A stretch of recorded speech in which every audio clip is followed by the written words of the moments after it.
so much. I love you so much. I love you so much. I love you so much. Hello, all you positive heads out there. Thanks for tuning your beautiful brainwaves into another episode of the Positive Head Podcast, where we are firmly convinced that creating success and happiness is rooted in understanding the ultimate nature of reality and the fact that as human beings, we are all immensely powerful fractals of the one and only source consciousness, which creates and animates all things. Now, of course, understanding this powerful truth is one thing. Applying this incredibly empowering wisdom to everyday life, well, that's another, which is exactly why we provide you with a fresh serving of soul food for thought 5 days a week to help constantly remind you of what matters most. You are it. And I'm your host, Brandon Beecham. I'm the reflection and extension of you who will be here each Wednesday interviewing a different consciousness changemaker. And on the other 4 weekdays, leading the way to ensure that your perspective is consistently expanded, your vibration is constantly elevated, and your heart is overflowing and full. Also, before we jump into today's episode, I'd like to take about a minute and a half to tell you about a few sponsors that not only help to make it possible to produce this show 5 days a week, but that I'm also genuinely passionate about promoting. The first longtime stellar supporter of the show that I want to mention is Gaia. If you're not familiar, Gaia is the go-to source for streaming consciousness content online with over 8,000 video titles.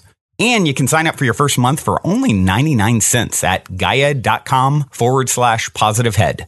That's spelled GAIA.com/positivehead.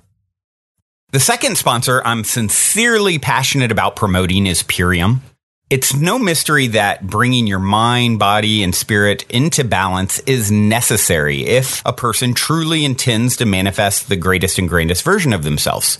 So if you've been looking for a way to easily get organic superfoods into your system every day with a simple plan that can help you reestablish a healthier foundation and relationship with food, like I was doing before I found Purium, I highly recommend going to positivehead.com/transformation and checking out the videos and interviews there where I dive deeply into discussions explaining why I take these products every day.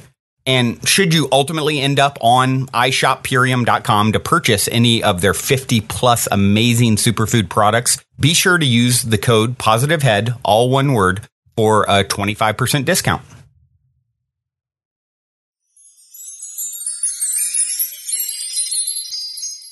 All right, all you positive heads, on this week's Soul Share, I'm very excited to have Bruce Cryer here with me on the show. Bruce has been called a true Renaissance man, wearing many magical hats over the decades, including singer, dancer, author, CEO, mentor, and leadership coach, just to name a few. Bruce, welcome to the show, my friend. Hey, thanks a lot, Brandon. Nice to talk to you. Looking forward to this. Definitely. Yes, definitely looking forward to this. And I'd like to just dive right into the deep end of the pool here. I always start with the same opening question. And the opening question is this. You're in an elevator. The woman next to you looks over, says, "What's your passion?" You have 10 floors to answer. What do you say? I'm passionate about awakening the fundamental creative energy that lives in the DNA inside the soul of every human being. Ooh, I like that. I like that passion. No wonder you're on the show.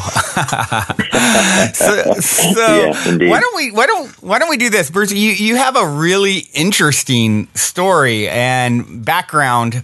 You know, you've done a lot. As I mentioned, you've worn a lot of magical hats, and so I'd love to just give the listeners and myself sort of the backstory. You know, what has been the Bruce journey that's led up to where we're at today. And we have how many hours for the interview? We've got as many hours as you need, Bruce. We'll do this in episode 1, episode 7. Right. Bruce Cryer, the miniseries. Yeah. Well, yes, thank you for the question. Thanks for the question. It has been a wild and really interesting and fascinating and fulfilling and a crazy ride. And I mean, in simple terms, I grew up in New Jersey, very loving family and kind of upper middle class home. Father worked in New York City every day, and my mother was a teacher, and 5 sons, and we never fought, which was kind of amazing. But that part of it had to do with that is amazing. My parents were that in itself. I know, it's like shocking. Yeah, the fact that my parents were pacifists is part of it. Part of the reason my parents were pacifists during the Second World War, and that continued in the raising of their sons. But at any rate, it was also there was a lot of creativity in the house. My mother was as I said, a teacher, but also an artist in any medium you could name. She was excelled at. It was just phenomenal. The house was full of her oil paintings, her watercolors, her collages, her sculpture, the clothing that she made, the Afghans that she knitted. I mean, it was just, she was a creative powerhouse. Wow. My father was a singer and a gardener, so the outdoors was a testament to his creativity, all the gardening and landscaping that he had done. So I grew up kind of in an environment like that, but didn't really consider myself creative. I played in the band and orchestra and school, like I played trumpet, but didn't consider myself a creative one. But senior year in high school, kind of got the bug to start singing because a new teacher had come into the school and it kind of revolutionized the music program. So I found myself end of senior year playing the lead role in the High School Musical, which was a Broadway show called Carousel. Within 2 years, I was performing in the longest running musical in the world, a show called in New York called The Fantastics. Wow. Over the next longest years, in the running in the world. Yeah, it was open in New York City for over 50 years. And it's just a remarkable story, a remarkable show. And I had the fortune to play over 800 performances as the boy. It was a story about a boy and a girl, and I got to be the boy. I got to love the girl and win the girl and lose the girl and be slapped by the girl and win her back at the end every night, 800 times. Sounds like the story of my life. It was a lovely experience. So in that phase of my life, I was full on musical theater. So I was a singer. I had been trained at the Oberlin Conservatory, which is one of the top professional music schools in the world. I went to par with Juilliard and places like that. I was also a dancer, and better than most singers. I was quite a good dancer, also an actor. So I just loved that world until a certain point came, really in my own spiritual growth, where the desire to be on stage entertaining others, as much as I loved it, as much as I loved live theater, loved the applause, loved the laughter, loved to kind of feel how people were responding to what I was saying, let alone or singing, let alone what all my colleagues on stage were doing. As much as I loved that and felt energized by it, at a certain point I felt like I'm one step away. I'm not being myself fully. I'm being this other thing, not this other character that I'm playing. And I'm transporting people into a world of fantasy and love and romance and humor and sadness and all this stuff is happening. It's pretty cool. Talk about magic. On the other hand, I had to realistically believe that I was not having a long-lasting effect on these people's lives, most likely. This was, it was a nice thing to do on a Saturday night, and they might be talking about it Monday morning at the water cooler, but the effect would probably wear off in terms of anything really changing their life.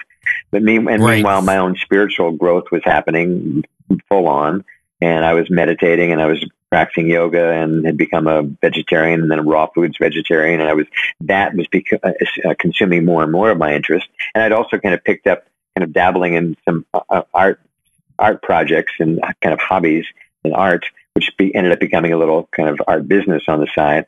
So I was getting more and more intrigued, not by becoming a better actor and more famous and more ambitious in that regard, but more about, I want to learn more about me. What am I made of? And I feel like that's more important now. And whatever about the stage thing, So I just shut it all down in the late 70s and moved to California, which seemed like kind of the promised land for that sort of thing, right? in the sense that so many things that have started around personal growth, spiritual development, and let alone creativity, seem to have started somewhere in California. So it's certainly been a hotbed for that. So I moved out there and began a journey that took me into various spiritual paths of my own growth, as I've been saying, but also into business at the same time that were sort of health-oriented, kind of innovative business ideas. So, for example, in 1980, I was invited into the company that was the first one to bring spirulina to the United States, which back in the day had its day. In the early 80s, spirulina became this massive phenomenon for a few years. It's still around, nowhere near it like in its heyday, but I was in that company. I was head of marketing for the company. And later I got involved with this amazing organization that's still thriving called HeartMath. I was there at the beginning of the founding of this wonderful research organization called HeartMath. And now 29 years later, it's still going strong. And I was very involved in the development of all the HeartMath workshops. Many of the books I was either an author or editor of. A spokesperson, did many keynotes, hundreds of keynotes, and interviews like this, just all over the place. And so that was a significant part of my life. More than 20 years I spent at the core of HeartMath and the leadership and helping to kind of build that organization with the amazing team that we're all assembled there, many of whom are still involved in doing it and helping it grow and expand to this day. So that was a huge part of my life. I love HeartMath. For those of you who have not been listening to the show since the beginning, or those of you that have will recall early on, episode 166, Deborah Rosman, I'm not sure if I'm pronouncing it which way I don't quite recall, Rosman, who is key player over at HeartMath and running that organization and co-CEO. Spent an hour or so chatting with me. So if you want to go back and check that out, HeartMath is absolutely fascinating. The work that's being done over there. Yeah, it's a terrific idea, and I think part of our strength was, and it continues to be its strength. I'm not using the past tenses and it's over. Because I'm not as nearly as involved as I used to be. But a great deal of its strength is the robustness of the scientific research. So HeartMath, the founder of HeartMath, a man named Dr. Childre, had this very deep intuitive sense back way before HeartMath was ever established, that the heart itself was undervalued in Western society, Western civilization, especially. Right. And that we'd sort of dumbed it down. We had kind of taken on this belief that from science that the heart was just a pump, and don't ascribe any higher value or any intuitive powers or any emotional connection to the heart. And so the culture more and more was saying, don't use your heart in work because that'll keep it at home. Don't honor your heart in a certain way. And when you look at the data on the rapid rise in heart disease, you look at the divorce rate, you look at why people leave jobs, the heart is always in there somehow. Somebody says, my heart's not into this anymore. I don't love you anymore. And we said, there is some connection here, and these can't be just isolated things. Heart disease is on the rise, divorce is on the rise, people are leaving jobs because they don't feel appreciated or valued. There's got to be some connection with these things. But science didn't understand it very well. Spirituality systems did, and ancient religions did, and you see in every major religion a tremendous honoring of the heart. But somewhere along the way, that was sort of lost and viewed as, well, that's sweet. That's what the old people used to think. But now we know better. Now we know the heart's just a pump, and it's all about the brain. Well, okay, that's great. Except when my daughter was born, it was not my brain going crazy. It was my heart going crazy. It was my heart feeling, my God, right. So, and when you miss someone, it's your heart that's feeling that. It's not your brain. Not that your brain isn't involved. Of course it is.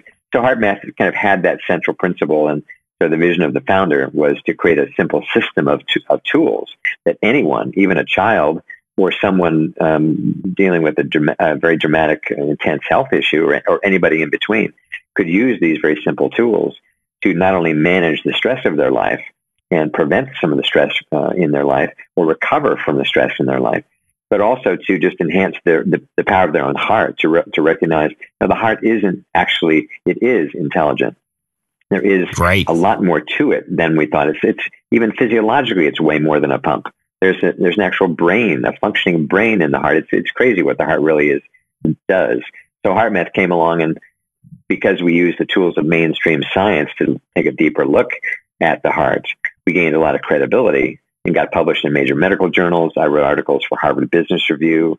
I've been teaching HeartMath programs at Stanford University I'm in my 22nd consecutive year now of teaching HeartMath I'll be there again early March, teaching another HeartMath workshop in Palo Alto at Stanford. So the reason that HeartMath got so established at Stanford or Harvard Business Review or Mayo Clinic or the VA or any number of other places I could pull out to impress you was because the science was so strong and solid and robust. And so people would like Stanford, who does not suffer fools.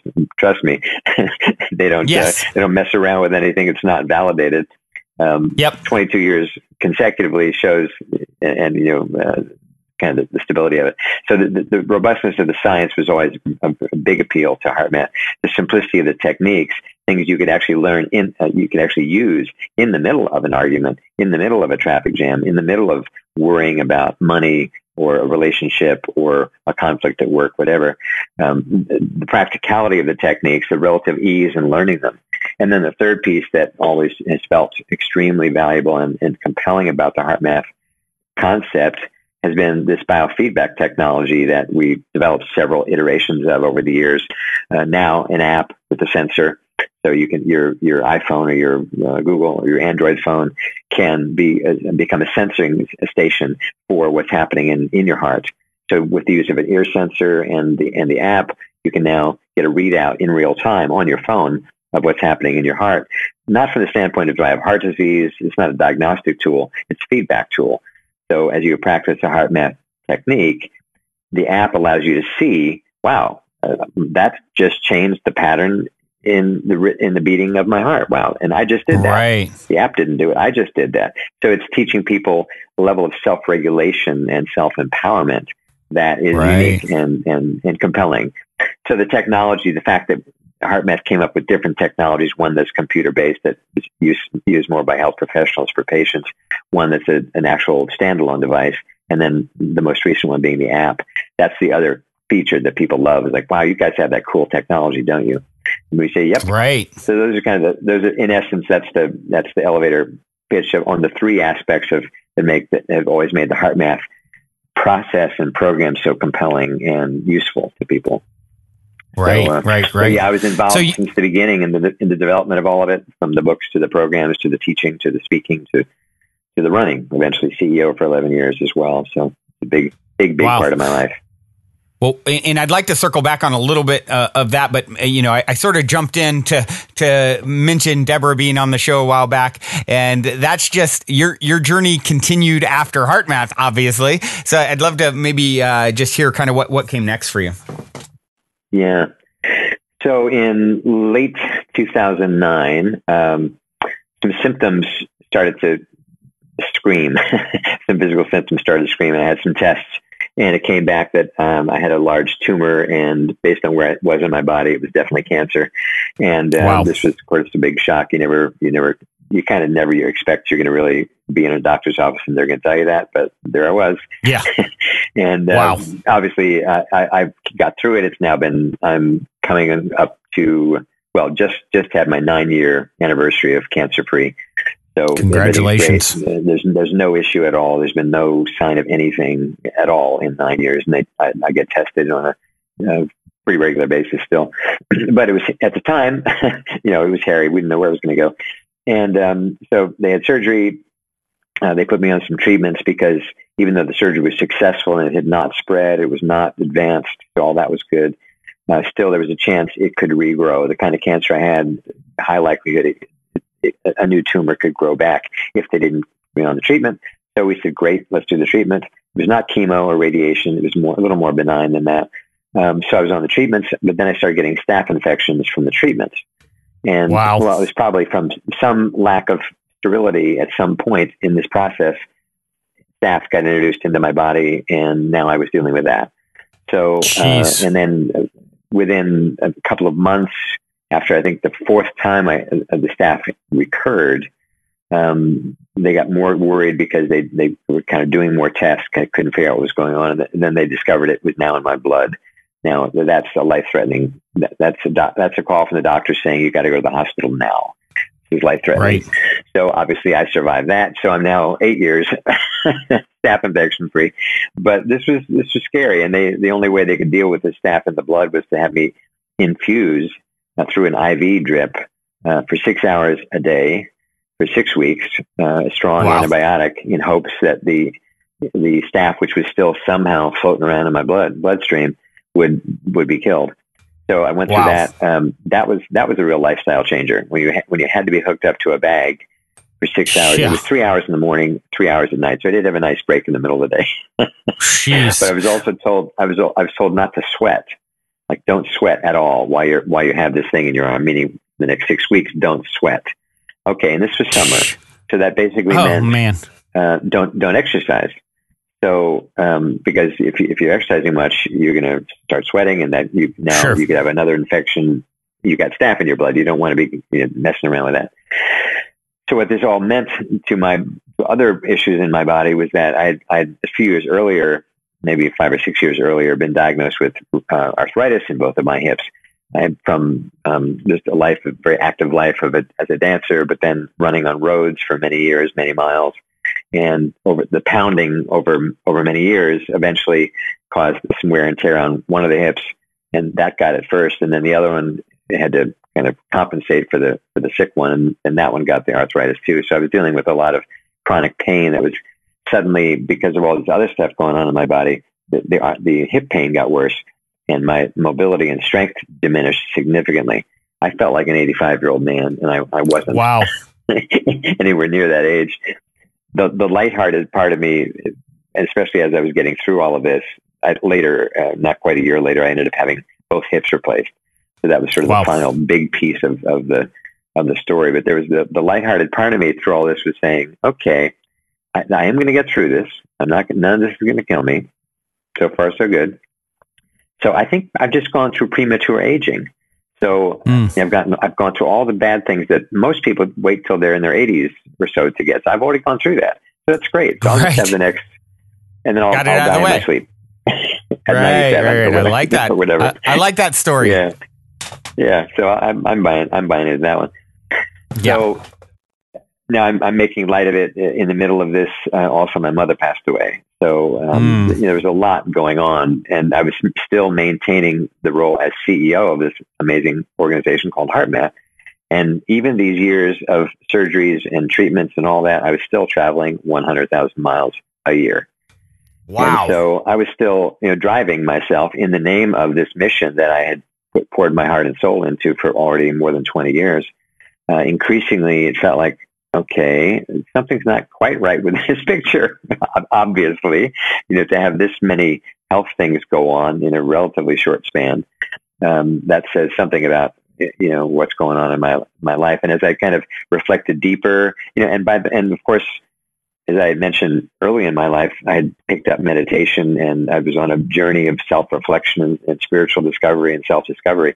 So I'm not lying there during this year and a half, 2 year period, just kind of watching sports, right? I mean, there's a deep reflection going on, like what's going on. And when I get healthy, which increasingly felt like that is how it was going to end, that the ordeal would end with me being healthy again.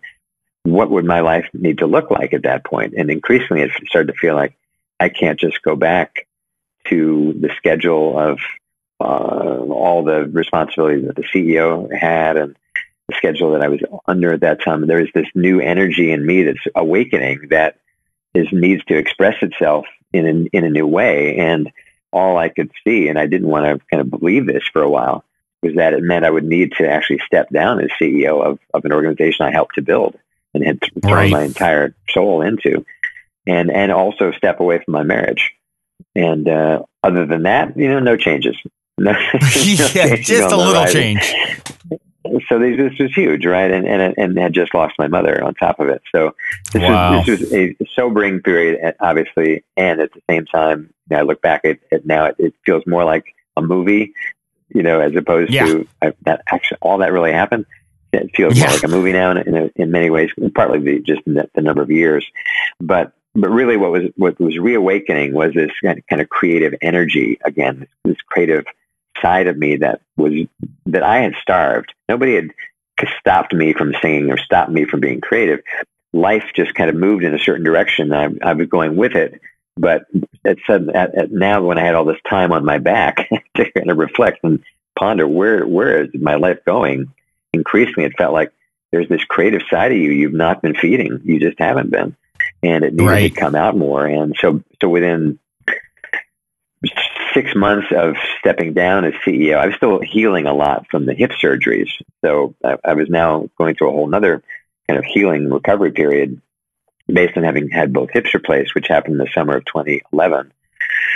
So that was happening. But meanwhile, this creative side was bubbling up, and more I felt like singing again. But I really need to sing again. Why am I not singing? So I started singing with Adele in the car, and Sarah Bareilles. I thought these are amazing female singers, amazing songwriters, and wouldn't it be great if they had a mature male voice to complete them? Right. I'm joking around, right? Right. Well, someone has to do totally it. Fulfilling. Somebody has to do it, exactly. But actually, James Corden actually nailed it pretty well when he was singing with Adele that one time in the car karaoke. At any rate, the urge to sing got stronger, and I reached out to an old buddy of mine, dear friend Gary Malkin, who had been my roommate at the Oberlin Conservatory years earlier. And I said to him, "Man, I got to sing. When can you get together?" And we started hanging out on weekends together out in California, and within a couple months, we had our first gig doing what we call a keynote performance. It was part keynote speech. I was doing lots of keynote speeches at that time for conferences, for healthcare groups, for corporations, whatever. But now we were bringing this performance aspect in. Gary was an Emmy Award-winning composer, a brilliant performer, hilarious guy. We had this sort of odd couple, we're friends. We were great friends, but complete opposites. He was very loud, very New York, very large energy and large man. I'm much more reserved, more elegant, more New Jersey. Right. But it was a fun chemistry. The point is, it was a fun chemistry on stage. It was a great chemistry. So audiences loved this, and so that became a bigger and bigger focus. And we called it "What Makes Your Heart Sing," and it was what we call a keynote performance to awaken inspiration in people. And so we did it through music, through telling our stories of what we'd each gone through. He'd gone through his own set of very challenging business situations and physical. And I'd had that whole physical and emotional thing that went on for me. So we were sharing that in the context of singing and getting the audience singing and getting the audience to reflect on what really made their heart sing. And so it was a very rewarding time. And once that was kind of turned back on, where I had to be in rehearsals regularly. Instead of being in meetings all the time, I now had to be in rehearsals. There's something that just sounds so much more fun about being in a rehearsal than being in a meeting. And I found my soul was just like walking through the desert for all those years, and finally you reach the oasis, and there's the cold water to drink. That's how it felt. So when I could be creating the presentation, how do we customize it for the corporate group? That's going to be different than those nurses. All that creative process, and kind of thinking of it as a show, like we're putting a show together. We're taking the audience on a journey. It's not just a talk. Right. It's got elements that are going to be intellectually interesting and emotionally compelling, hopefully. But at the end of the day, we also want to entertain them. We want to help them feel like they're outside of themselves, their normal way of thinking and perceiving life.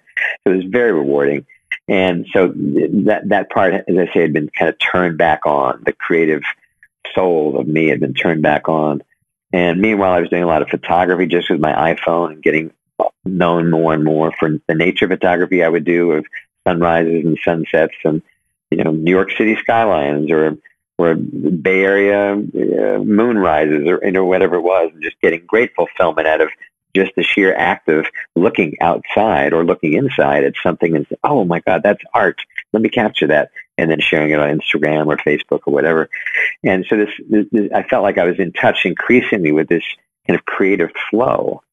And then, other people started kind of finding out that I had all these sides to me. Like people who only knew me from HeartMath hadn't necessarily heard me sing or dance or even knew that side of me. And by the same token, people who knew the Broadway side of me had no idea that I was teaching at Stanford or whatever. So occasionally people would say, you're like a Renaissance man. And yes, I heard that a few times. And I thought, I have never been called that in my life. Let me ponder that. And I thought, interesting. Right now in my life, all of these facets are all alive. I am dancing. I am singing. I'm taking photography. I'm writing. I'm coaching executives. I'm running businesses. All this is happening kind of simultaneously. So, okay, I'll wear that. Except that Renaissance Man, number one, eliminates half the world's population. And it felt like kind of an old-fashioned term.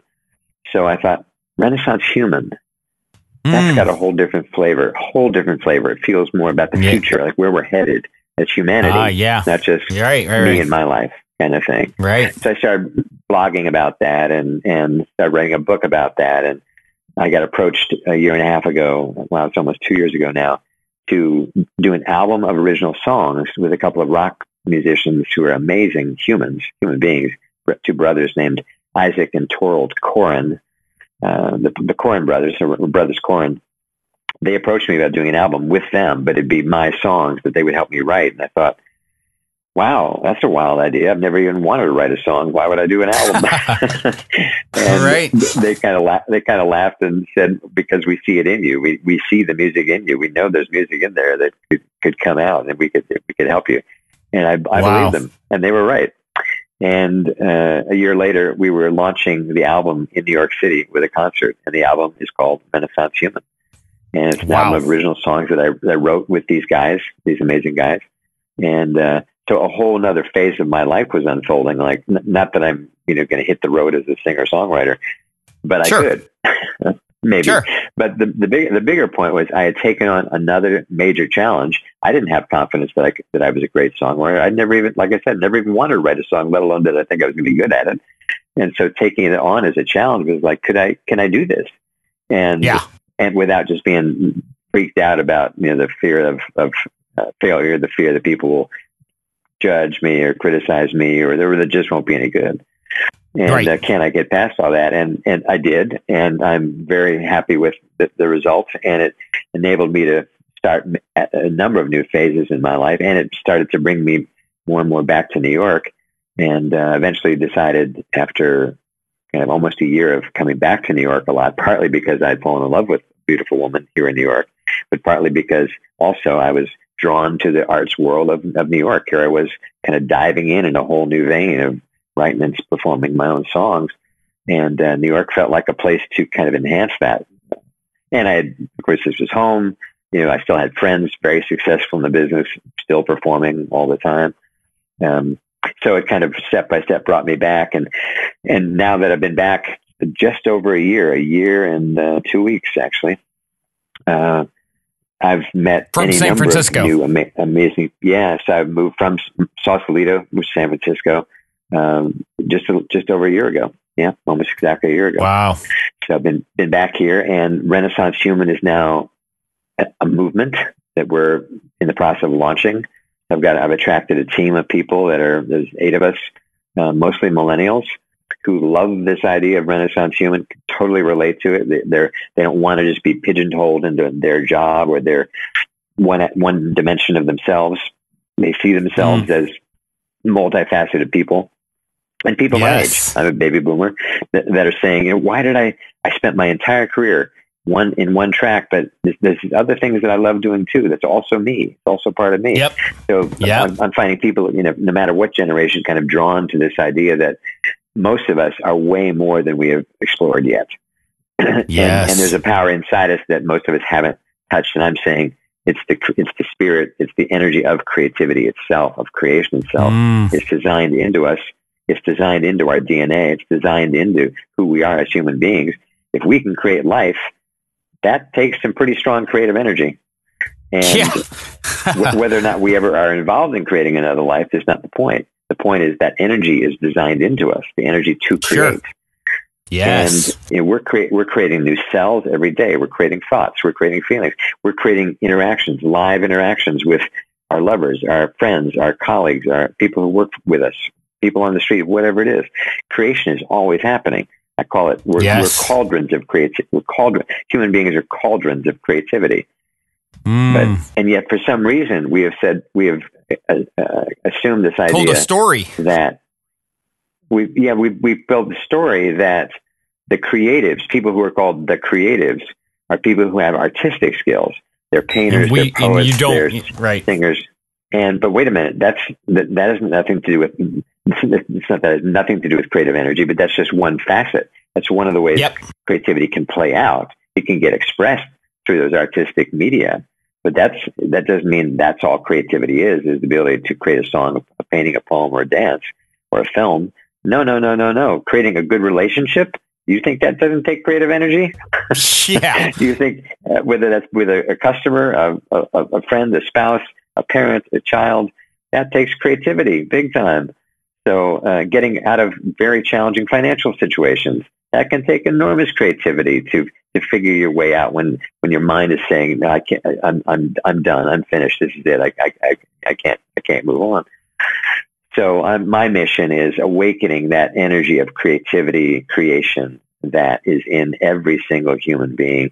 Some have had it encouraged and enhanced and nurtured through loving parents, through situations in life where that spirit was enhanced. But for most of us, it was shut down in some way. Yep. We were told, no, oh wow, Brandon, I heard you singing. You may want to keep that to yourself. Yep. Or Bruce. It happens to so many of us. That did happen to me. It happens to so many of us. We're all these powerful creators in truth. And it's something that we talk about all the time on the show, getting into the more spiritual perspective on this, that we are the creator and created rolled into one. This idea that we're one with the source consciousness that creates and animates all things.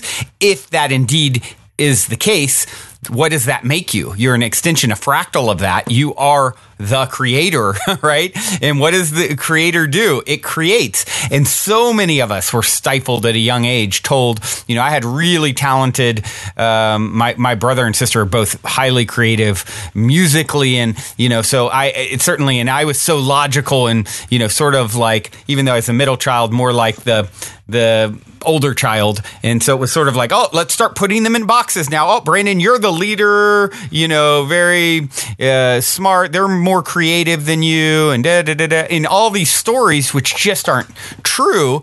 It's like, some people may have more natural ability at one thing or another, but as you've sort of exemplified with your life, it's like you can do it all. I mean, it's all within you. It's a matter of where you focus that raw creative energy that's inside of you, where attention goes, energy flows. And once you start putting that focus in an area that you haven't, it can open up so much. And it's same with me in my life. I mean, in college, I decided to form a band and told, stay away from music. Oh, but that was my passion. Had a music project that did really well and had amazing experiences from it, which brought me to California from the East Coast originally. Then an entrepreneur with an, Inc. 569th fastest growing private company in the U.S. as CEO of that, and then founder of that, and then, then starting a creative outlet with this podcast, and now parlaying that into a TV style series, talk show. It's like, I've been on a similar path of not listening, and it took some overcoming to just say no. Hold on. Every time someone puts me in a box, I'm just like, nope. I'm not even going there. And that's what I love about your story. It's so inspiring. You have refused to be put in any one box and have really demonstrated how versatile as humans we all are. Thank you. And wow, it's really awesome hearing about just those snippets you gave me about your story too, and the boxes. I think what's probably interesting about both of our lives, if we had a narrative of the 24/7 of those lives, is that we can talk about the highlights where we leapt over the barrier and got to the other side. All the attempts to make it over the barrier that ended up in the puddle. Or in the mud, right. The painful parts, and the parts where our own programming, our own beliefs, whatever about. I had extremely loving, supportive parents when I decided I wanted to be an actor. My father worked in a life insurance company, actuarial heaven. And I had chosen the least secure profession possible. So my father was all about financial security, and here he was, right, egging me on, like proud of me. And he was a singer himself, so he was thrilled that I got into shows. And he must have seen me 15 times in the Fantastics when I was on that in New York, because he was so proud and he so much loved being around it. But the other side of him was like, how are you going to deal with retirement? I'm like, Dad, I'm like 23. I'm not quite there.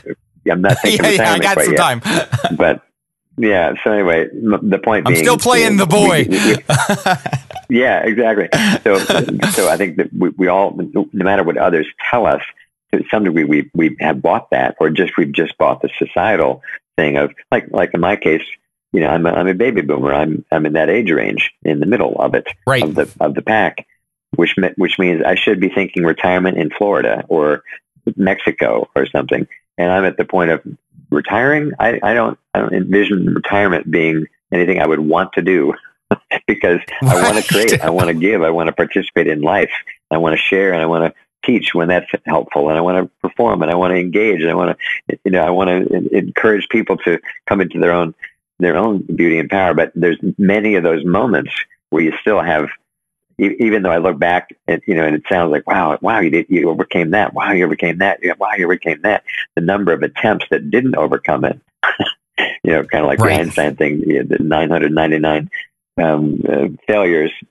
That was great, because then you had the one success. Well, all those 999 could be pretty damn frustrating and pretty damn agonizing and depressing at times too. So that's the whole picture. But so it's fun to be able to look back and say, wow, I did overcome all that. But it's still there's still the daily issues, the daily reality of living in a world that's got a lot of chaos right now, so much division, so much polarization and animosity, and easy to get pulled into that, and then have that kind of affect your energy and start to make you feel like, wow, maybe I am too old for this. Maybe I am, too optimistic. Maybe I'm being naive again. I'm thinking, wait a minute.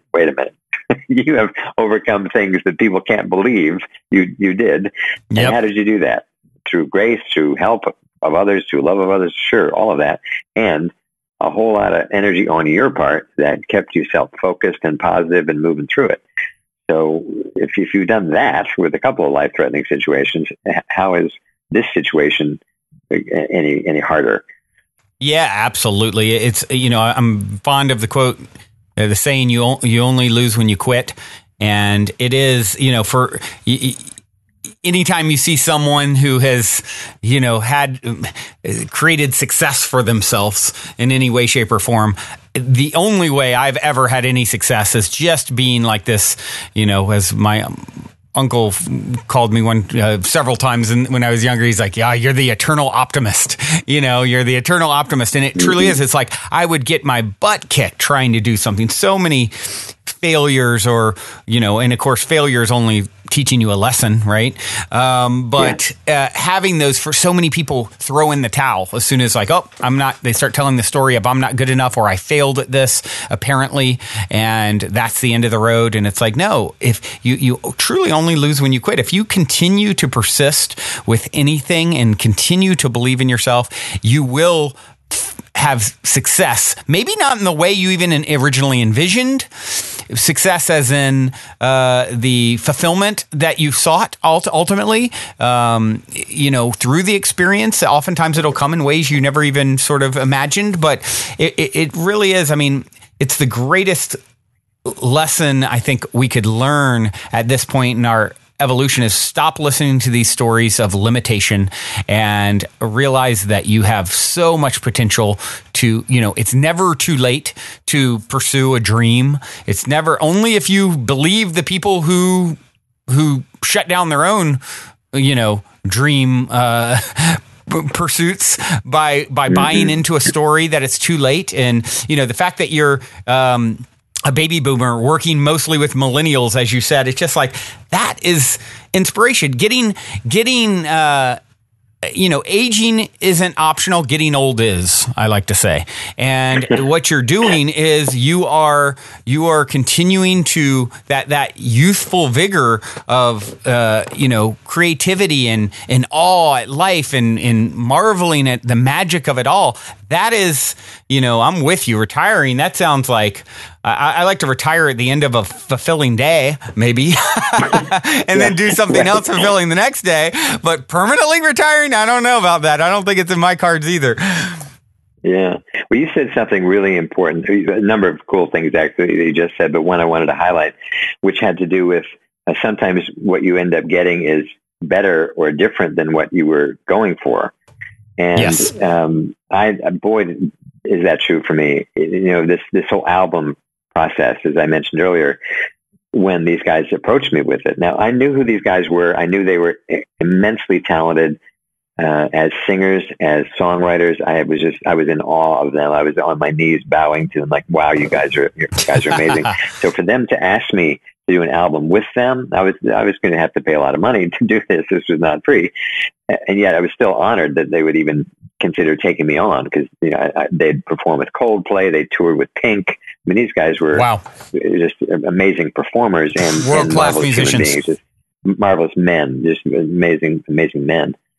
And as I said earlier, when they were laying this out to me on this Zoom call we had, I said, "Does it matter that I've never even wanted to write a song, let alone do it, let alone produce an album, let alone all that?" And they laughed and said, "No, we think you got it in you."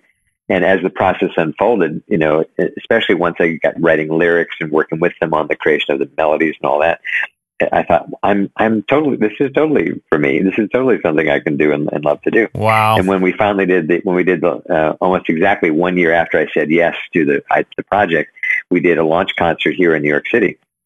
They came out from California, and my college roommate came out from California. They performed as part of this. One of the women that I played in the Fantastics, who was the girl, I was the boy. She and I did a couple 100 performances together. She was in the concert, the launch concert with us. My elder cousin, who was a brilliant, still is a brilliant performer, musical theater, big Broadway star. He was in the show with us. So all of us performed as the launch of this album. And at the end of the evening, I was kind of the host of the evening and, of course, performing throughout. At the end of the evening, I said, "So thank you all, because you've helped a dream come true that I never knew I had." Oh. And it's an expression I've started using, and I realized there's so many things in life that have been like that, where there's so many things for me, and I think probably for many people, that some of the best things that ever happened in their life were not things they specifically went for, or they had a certain goal, but then something else happened. Like I got invited to be part of the original team of HeartMath. There was no HeartMath organization that I was wanting to be part of it. So my goal was to get in the HeartMath. It didn't even exist. I was invited in before we even had a name.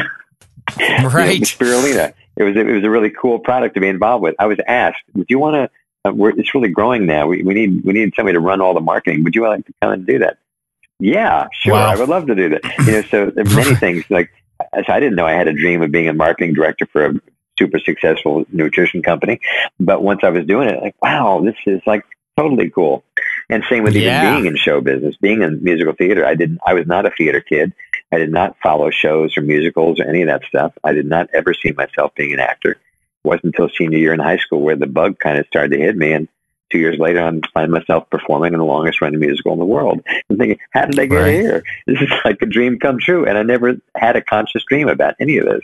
Wow. So I think to have the ability to go for things that you are drawn to, that do make your heart sing, but then also be willing to say, okay, I'm going to put all the energy I can into it. But maybe there is something different than this that is what's supposed to happen. So I'll then just kind of release the attachment. It's got to be that. And maybe there is something that's going to be better than this. Yes. Don't go for the things that make your heart sing. Absolutely. But it isn't always the thing that really is going to make your heart sing as much as something else which you don't even know exists yet. Right. So remaining open. Exactly. Remaining open. Yeah. It reminds me of, as you're talking about that, it reminds me of a book that I reference a lot on the show that I've read in the last 6 months, The Surrender Experiment by Michael Singer. I don't know if you're familiar, but it's a wonderful book, and it's all. The Surrender Experiment was in his early 20s. He decided to just surrender to whatever was coming his way, that seemed like wanted to happen through him, like, get outside of his own head and ideas about what he should or shouldn't be doing. And if something seems like the brothers coming to you to make this album, like, it's so kind of left field from one certain perspective because, it's completely. Like you said, I never even wanted to write a song. And here are these super uber talented musicians who are pursuing you. That's kind of like a good red flag. Like, this may be something I want to surrender to because this seems to want to happen through me and for me and with me. And even though I hadn't plotted it out, and that's what the whole book is about, his surrender experiment, his whole life. And he's probably about, he's a baby boomer as well. And at this point, but it led him from only at beginning wanting to just be in the woods and meditate, like, and cut off humanity to being this epic, teacher at a university and, wildly acclaimed, ultimately to like $1 billion company, like just the wildest ride, from him surrendering to what wanted to come through him. And I think your story is a Michael Singer story. It's a beautiful, beautiful example of surrendering to what is bubbling up for you. Yeah, thank you for that acknowledgement. And I have heard about his story and about that book, and I think it's such an interesting balance because for years in my spiritual journey, the concept of surrender, it's a big part of any spiritual path. You could be a Catholic mystic going into a monastery, and you're surrendering. You're surrendering your earthly desires. You're surrendering your goods, your belongings to a belief in a higher power and that there's divine will. People who aren't of that faith, and I was not raised that way, but are more known just to whatever their own spiritual path may be, are often saying something very similar, that you've got to be able to surrender the ego attachments, the ambitions that could be blocking a higher level of fulfillment than you even know is possible. So surrender has always been sort of one of these things, but it also has the taint of, it sounds like you're kind of giving up. You're giving up your individuality, your sense of self. You're just surrendering to something much bigger, and then just become. What are you? You're sort of a blob of human cells that are just a vessel. Some part of that just might be not too appealing, right?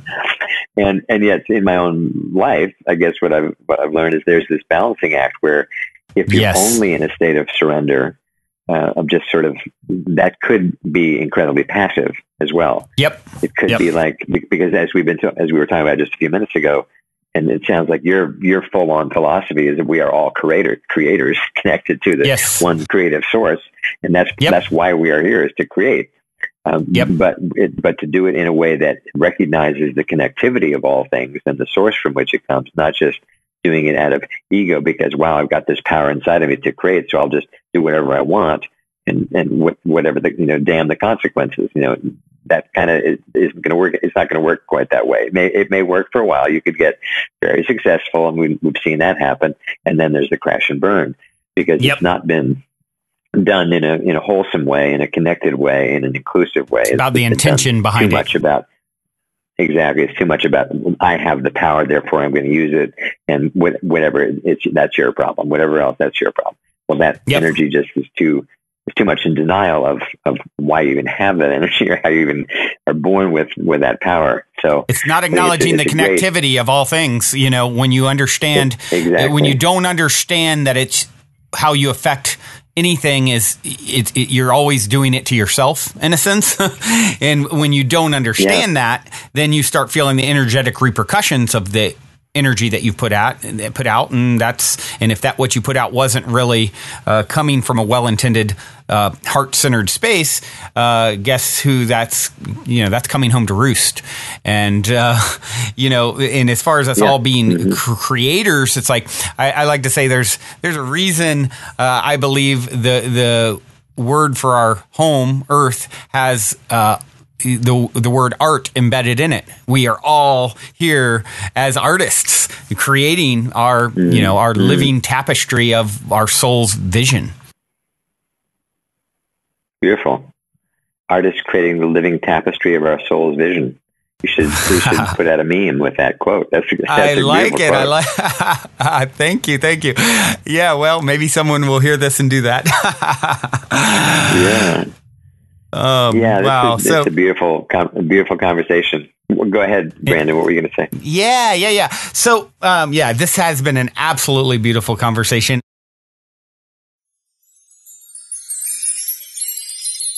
All right. Well, now seems like a good moment to take a quick minute to tell those of you who aren't familiar a bit about our sponsor, Gaia.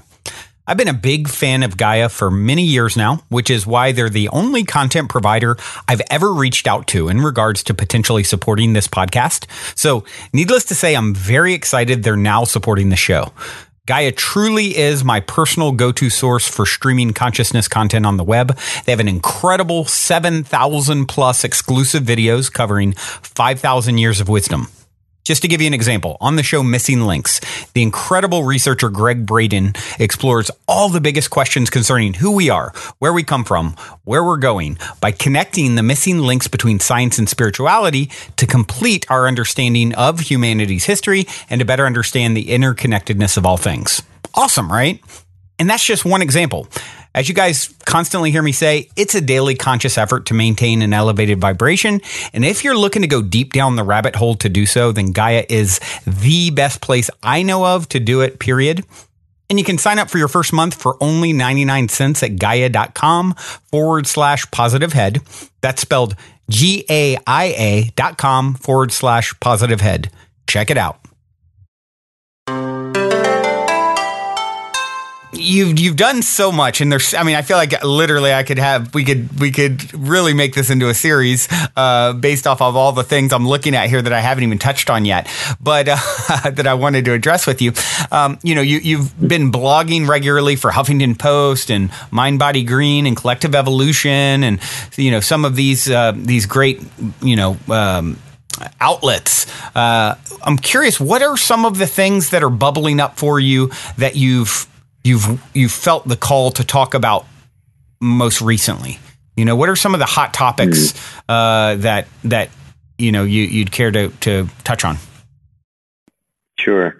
Well, this Renaissance human concept, which I started to write about, I started actually working on a book probably 2.5 years ago, and there's nothing out yet. And now I kind of put it on the shelf after writing several chapters. But it's kind of had a bit of a life of its own, and I had a chance about 2 years ago to do a little workshop at a wellness conference up in Sun Valley, Idaho, called Renaissance Human, and I think it said something like how Da Vinci, HeartMath, and science can transform your life, or something like that. Ooh, I love that connection between Da Vinci, the ultimate Renaissance man, arguably, and yes, and the other elements. And so I had a chance to kind of put together a little workshop. And because I've had this long association with Stanford, 2 years ago, a little more than 2 years ago now, I was in a meeting with the group that sponsors the workshops, the HeartMath workshops that I still teach there. And at the end of the meeting, they said to me, so Bruce, what else are you into? We know you're not doing that much with HeartMath anymore, and you must be into something new. I said, yeah, I'm working on something. And I just kept it to that. And a month later, we got together, and it was this Renaissance Human idea.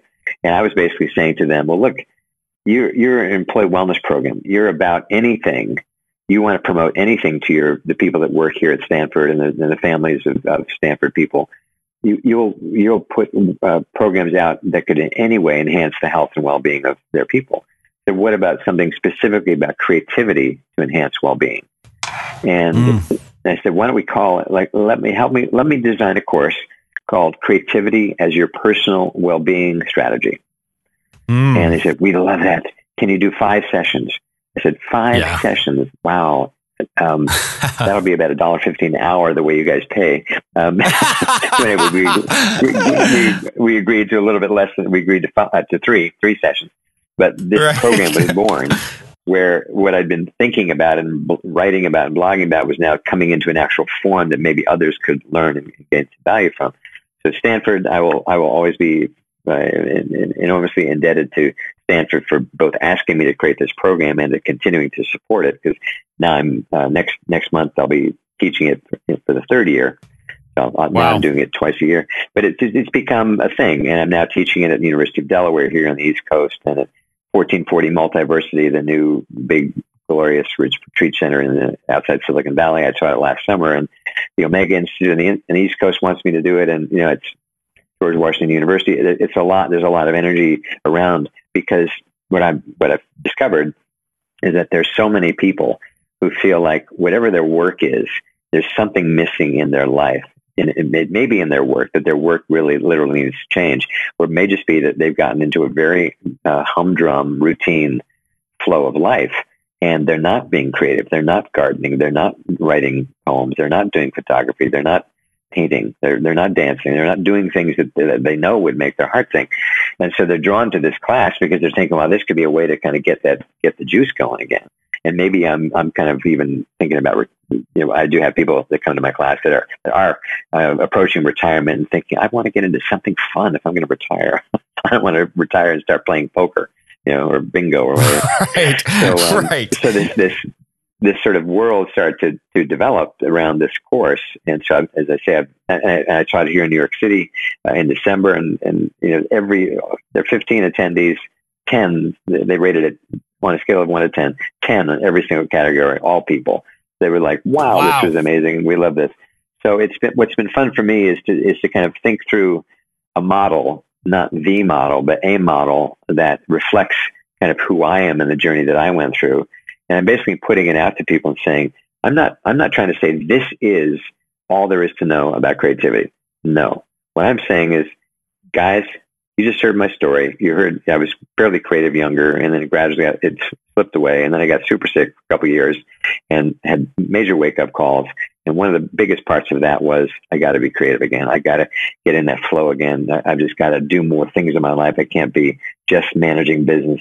That doesn't do it for me. That's not enough.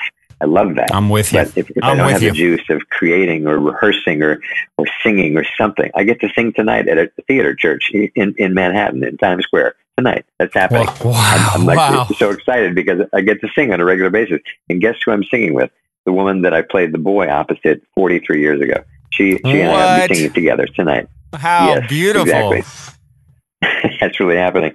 So in designing this course, and I want to take it different places. I'm doing keynotes with the same theme now of the Renaissance human and creativity for well-being, and we all have this power in us, and it's fun. It's a fun energy. It's a playful energy. It's not just boring or whatever association it could be. So for me, it's like finding the ways for that to come to life inside people is super fulfilling. So this group tomorrow, it'll be their last session of this group at the University of Delaware. It's people from all over the college. Some of them are from the College of Health Sciences. They're the actual sponsor, College of Health Sciences. But there are people there from the dean's office, from admissions, from astronomy, from sports, whatever. They all came because there was something about this idea of creativity and well-being that I think I need that. I think I want to. And so tomorrow we'll hear about this one guy who's probably going to retire in a few years, and he says how he wants to write an autobiography. And we said, okay, awesome. So next week, you don't have to have the autobiography finished, but we would love to hear one story. Give us one story to give us the flavor of this book that you've decided to write. Yeah. And another lady is retiring because her kids are having a child, and they want her to be the nanny to help them not have to pay for a babysitter. And so she's taking full retirement, and she's got this project of putting together a family album as part of the transition into being a full-time granny. Anyway, just all these different creative things that people are, and you see them light up. You see them like get excited like a kid. And that turns me on. That really, it's super fulfilling for me to watch that process unfold in people, and just because they're discovering it. It's not like I'm not teaching them things and they're learning a method. They're experiencing parts of themselves that are new and love it. And wow, this is really fun. Beautiful. So that's a lot on my mind in my heart, because it's more and more kind of how I'm spending my time is facilitating workshops or coaching people around this, or doing keynote performance, as I call it, keynote performance around this, because I love to. If I'm speaking about this, I want to also do something artistic at the same time. So I'll sing a song or two from the album, or do something that involves the audience, something that's not just a talk. Right, something interactive. So that's a little bit of what I'm up to. Yeah, exactly, interactive. So it's alive, not just something you're watching. Yeah. Right. Wow, that's so wonderful. Definitely, I can see how and why that feels so fulfilling to you, because it's like Gandhi said: if you want to find yourself, lose yourself in the service of others. And I like to add to that, because the reason that phenomenon works is real is because there are no others. So when you are going and helping people to go and sort of pull this out of themselves, it's like it's happening all over again to you for the first time, right?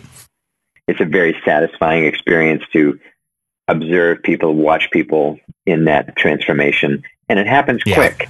Typically, if I'm leading a workshop, it's 20, 30 people that have never met each other before. Maybe one or two people know each other, but by and large, they're coming solo and have no idea who else is going to be in the room.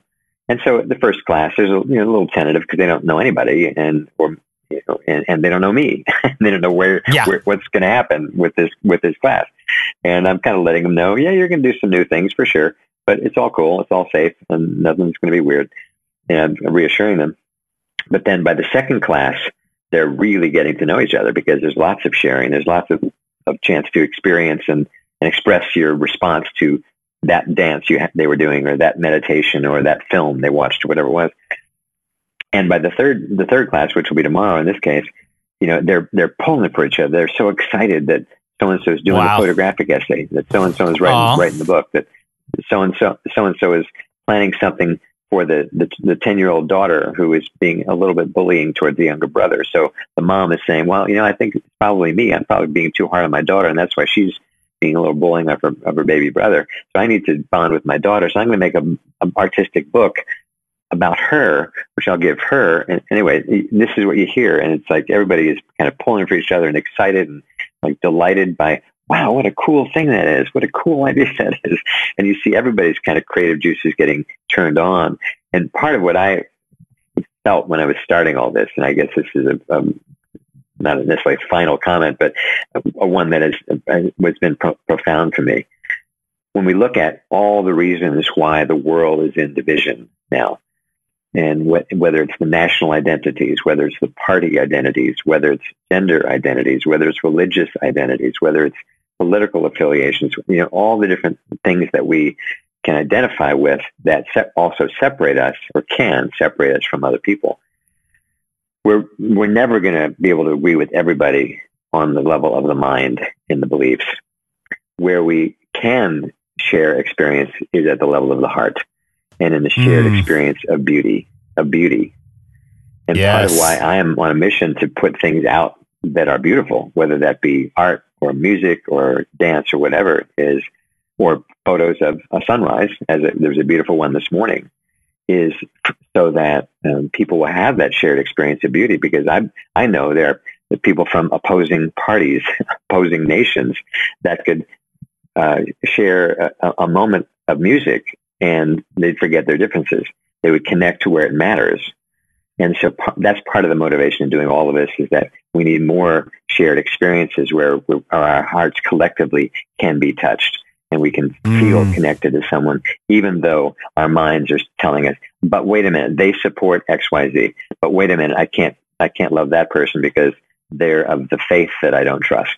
Or I can't respect that person because their gender preference is XYZ, whatever the issue may be. So to me, there is this need, especially now, that we can experience the beauty in anything, in a poem, in a song, in a sunrise, in a child's smile, in the helping hand of someone reaching out to somebody who needs help. It can sound trite and sound Hallmark cardish, but to me, it's especially needed now. Yeah. I couldn't agree more. Yeah. That's beautifully said. So, you'd mentioned stories and you've had a bunch of really good ones. I'd like to get pull a certain type of story out of you if I could at this point. The listeners know I love to hear stories of synchronicity or serendipity or a positive paranormal story. You have anything like that up your sleeve you'd care to share? I just was talking to somebody earlier today. I was reminded of this story that when this happened, it was like, what? And okay, it's starting off good. I like it when that's the reaction. Yeah, exactly. So this was 2017. So I was still living in California. I had just finished the production on the album. I was in that day. I was just coming from having led a workshop on this creativity innovation theme for a group of CEOs. And as I was driving back from Silicon Valley up north to my home up around San Francisco, now I'd been coming back to New York a lot partly because of the album was, triggering wanting to make connections with people here in New York. Plus I was in love with a woman, still am, who was living in New York. And so I was coming back fairly frequently. And I was feeling drawn, like, I think maybe I should move there, but that just is crazy. I've lived out here for so long and everything's here and my life is here. My friends are here and blah, blah, blah. I couldn't quite sync it all up. So here I am driving up the highway, kind of some of this was going on in my head. And I glanced up to a billboard right on the highway. I don't know what even drew me there other than synchronicity itself drew me there. And it had a picture of like an engineer looking person. I mean, this is Silicon Valley area. But the main thing I saw was the message on the billboard was hashtag we want you in NYC. NYC meaning New York City. And I literally said, what? A billboard saying, here I am struggling with this existential question. I feel like I want to move to New York City. I want to be with her. But I also feel like I want to do the next phase of my mission in the city, but I wasn't seeing how it could work. The practicality of it wasn't making sense to me yet. And here's a billboard saying, we want you in New York. Wow. Who are these people? Wow. Who are the paying for billboard space saying who's the we? Who's the we? I have a similar story I'll share real quick, Bruce, and it was I just have started doing on my daily shows having I would occasionally take questions from listeners, and I have a dear friend who has been encouraging me for a while to she's like, Brandon, you really need to bring people on so it can be live and direct, so you can sort of take their question and then they can respond, and it's more intimate than you just reading their question that they emailed in, right? And she's like, I've seen you with so many of my friends where by the time that experience is done with them one-on-one, it's so transformative for them and profound. And, she's just kind of building me up. This is your greatest gift and you're not even using it on your show. And so she's calling me and she's brought it up multiple times, and she's calling me to sort of pitch me on it and push me to do this again a few months back. And then after she hangs up, right after we hang up talking, she drives by a billboard and all it says on it is call Brandon. And that was her whole thing. It's like, you need to have them call in and talk to you. You need to have them call in and talk to you. And then literally we have this talk, and then right there on the sign, call Brandon. Nothing else on the billboard, nothing. And she calls me back. She's like, I didn't get a picture, but oh my gosh, you were not going to believe this, So it's, something's going on when the billboards start talking to you, right? Yeah. You reminded me of one more. It was a couple months before I had moved out here, and it was November of 2017. I moved out here in January of 2018, and I had not yet made the decision for sure to come. And I was walking around Lower Manhattan, and it was cold and rainy, and I was just feeling kind of down, and like, how is this going to work? I'm still not seeing it, and I feel like I want to be here, and New York's kind of got a thing to pull me back, but New York was kind of grumpy that day. It was cold and noisy, and it seemed especially dirty that day just for some reason. I'm feeling kind of, whiny, kind of feel sorry for myself. And I look up. All right. Now, I've mentioned this Renaissance human name, right? So that's a huge part of my awareness. And I look up, and at that moment, I'm passing a restaurant that's called the Renaissance Restaurant. Oh, wow. And so it's just one of those moments of, okay, I gotcha. Everything's cool. Yep. This is Renaissance means rebirth. Yes, you are going through a rebirth of sorts. That's exactly what's happening. And yeah, you're supposed to be back. And there's been numerous times where something similar like that has happened with the word Renaissance, where I'll be, in a down moment, and there I'll be passing the Renaissance Cleaners, or there's the Renaissance Hotel in LA, or whatever it is. And it'll be like, wow, just at the right moment, I'm seeing huge sign, Renaissance. Yep, you're supposed to do this. Yep. So, wow, that's it's so inspiring. And it's like, being rebirthed. There's a reason the baby's crying oftentimes when it's coming out, right? Or right when it visits the world, there's a lot of crying, because it's not always the easiest. You're going to have those moments of feeling down or feeling like crying or things, and I think that's something that people are starting to understand now, that is a part of the process too. And sort of instead of saying, oh, I'm only supposed to be happy-go-lucky 100% of the time, or there's something wrong with me, and I'm feeling this way, and now I'm beating up on myself for feeling this way. Allowing those ebbs and flows to be, I think, are an important part of the process of being human, a Renaissance human. That's exactly, and that comes back to the surrender. To surrender to, okay, I feel crappy today. And that's okay. Yep. I don't want to feel crappy for long, because that's worse.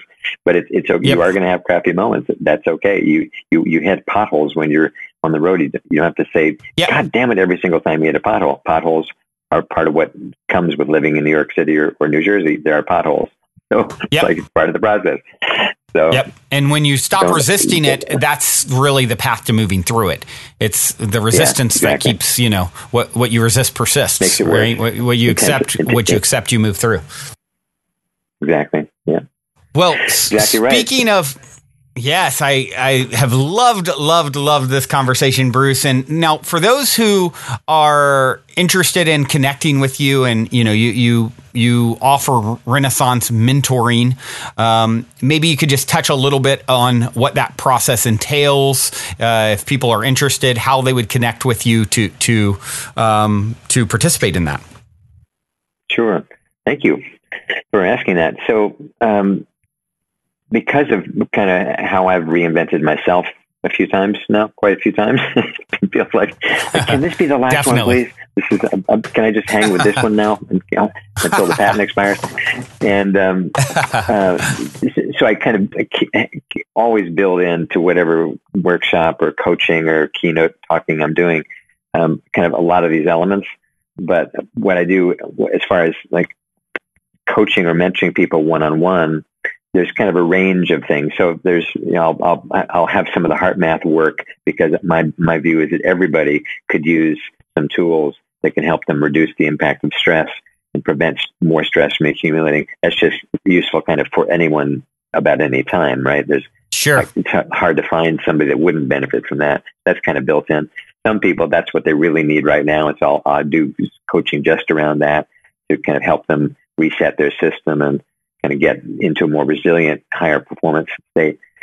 Because I really have enjoyed the business part of my life for the last 30 plus years, and enjoyed starting companies and help manage them and guide teams and all that kind of stuff, and love the strategic side and the business development side. It's really fun for me to work with people who are entrepreneurs, executives, leaders, in helping them with kind of wherever they're at in their business life. If they're needing, like I've worked with a number of people who are at a certain point in their career where they feel like they need to reinvent themselves, but it's not to turn from a corporate executive into an oil painter. It's to find something else that's got a corporate feel, but it's got more fulfillment and more creativity built in, let's say. So it's people that are sometimes just looking at, well, how do I rejuvenate and re-energize my business life? In other cases, it's like full-on entrepreneurial situations, or businesses that need to kind of ramp it up, get more professional, get more organized in their processes. So all my background in business management and executive leadership comes into more of a mentoring role. So always these kind of principles of of the heart and the centrality of the heart and love and compassion and the connectedness of all things. It's kind of built into who I am and how I work. But I enjoy the variety. If all the person is really needing at the moment is, I need a reset, man, dude.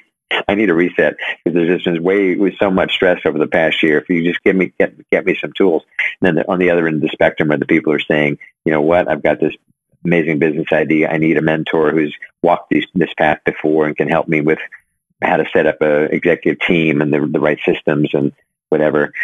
Plus one of the things that I love about how my life has unfolded is I have quite an amazing international network of connections from, you know, being in the worlds that I've lived in for all these years. And so when I work with new clients, invariably, they'll be talking about any topic you could think of. And I'll say, yeah, I do have somebody who used meditation to deal with their bulimia. And that's a real situation. I had a friend who was writing a book about this, and I said, if you need any help, I know somebody else who actually wrote a book about how she used meditation practice to deal with her bulimia.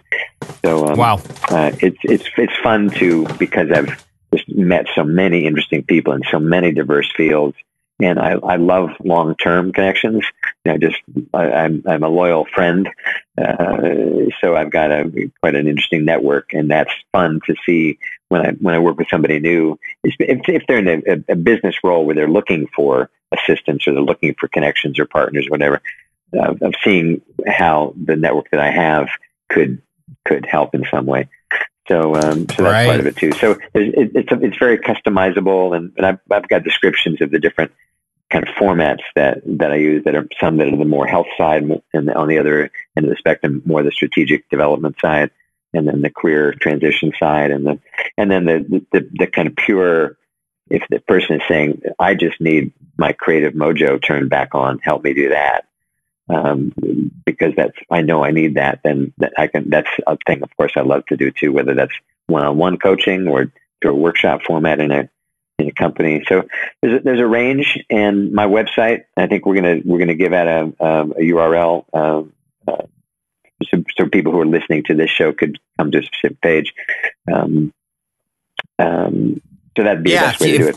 You know? Yeah. If you guys want to just go check out and connect with Bruce, you can just go to brucecryer.com/positive head. Is that correct, Bruce? You're gonna put something together there? Exactly right. Okay, perfect. That'll be perfect. Yep. Yeah, you know, one of the things that comes to mind for me is you talked about retiring, and you know, as I've been talking to you, one of the person that comes to my own mind is my mother, you know, at retirement age and not sure quite what to do with herself, and she has so much heart and so much to give, and it's like, you know, it seems like it would be a really great mentoring. You would be just a really great person to mentor someone who's retiring and wants to really find fulfillment in retirement. You know, I don't know if there's someone out there who specializes in just that, but for some reason that came to mind here as you're talking, and probably because we touched on the retirement thing earlier. Yeah. But yeah, that seems like something that needs to be, if it's not, you know. Yeah. I'm sure, you know, the AARPs of the world have probably great coaches that specialize in that kind of thing. And it, you know, I don't intend to retire, so I probably won't ever be an expert in that. But right. But I think the point you're making is really, really valid, that, you know, often when I'm speaking at a conference, or especially if I'm performing as well, and people kind of hear the story that I'm singing again and I sound pretty darn good, and, you know, that the whole transition that got me back to singing and dancing and all that, you know, they're often very inspired, and they're hitting a point. And I can think of one friend in particular that came to one of my performances several years ago and had that kind of look in his eye, like, wow, you really, really inspired me. I really want to get back to that writing I used to do. I haven't done that in years. And he said, you really inspired me. And he was phasing out of a long time career in a major manufacturing company in the Midwest, and beginning to retire. And they had a second home in Sedona, Arizona, you know, an amazing, magical place. And so it got his wheel turning about, what can I do that is even more creative and kind of keeps that creative fire alive. Because a lot of people, when they retire, they're kind of enough of the burnout of the 9 to 5 or whatever their routine was, but there was often still creative challenge in a lot of that too. It wasn't all just terrible. They were tired of it, but right. So in other words, they don't really want to go from constant stimulus to none. They want to still bring elements of what was intellectually stimulating about their work or their life still into their new life, and if not enhance it. So that's right. a fun kind of discovery process of, well, let's try some things. Let's try some things you never tried before, because you never know. There are the Grandma right. Moses of the world who never started painting until 70 or 80. There right. are the yoga teachers of the world who started teaching yoga at 80 and are now over 100. Yep. There are such people. That happens. Yep. It's not unknown. Yep. So you never know. So why limit yourself? That's true. Absolutely. Absolutely. This has been very, very inspirational. Bruce, thank you so much for taking the time to come on and connect. And once again, guys, if you want to go connect with Bruce and follow his work and potentially, even be mentored, go over to brucecrier.com/positivehead. And I do have one last question for you. And my last question is this. In 60 seconds or less, what is the meaning of life, according to Bruce Crier? You saved this simple question for the end. Thank you. What is the meaning of life? Tonight at the church, I'm going to sing a James Taylor song called The Secret of Life. Secret of life is enjoying the passage of time. Any fool can do it. There ain't nothing to it. Anyone knows that love is the only road. Since we're on our way down, might as well enjoy the ride. Secret of life is loving. Loving the people, loving the ride, loving as much as you can. I didn't know I was going to sing in the answer your question, but that just popped out. That is among my favorite answers to this question. I love the fact and the synchronicity of you're planning to sing that tonight, and the answer within the song itself. It just ties it all together with the most perfect, beautiful bow. You creatively answering through song. I mean, we can't plan this stuff. It's like the Billboard. Exactly. If we had planned it, it would have been too trite. Like, really, you're going to end with a song of Secret of Life? That's a little too cute. Yeah. Well, Bruce, thank you, my friend. This has been such an incredible journey. I look forward to crossing paths with you in 3D, hopefully at some point. And continue being the inspiration that you are. Well, Brandon, I've been on many, many shows and podcasts, and you are delightful. I have to say, you bring out the best in me, and I thoroughly enjoyed your energy, your insight, your depth. So this was super fun, and I'd love to do another one at some point in the future, just to hang out with you and shoot the shit with you. Absolutely. Well, thank you for saying that. That means a lot coming from such an inspiring Renaissance human as yourself. So we'll do that. We will. I have a feeling we'll cross paths again. Until then, journey well, my friend. Great. Thanks so much, Brandon. Have a great rest of your day and week. Well, everyone, that concludes this week's interview episode. Before we sign off, I wanted to let you all know that we have finally created the Game with the Universe on our website, where you can choose the first number that comes to your mind, and it'll pull up that episode number of the podcast.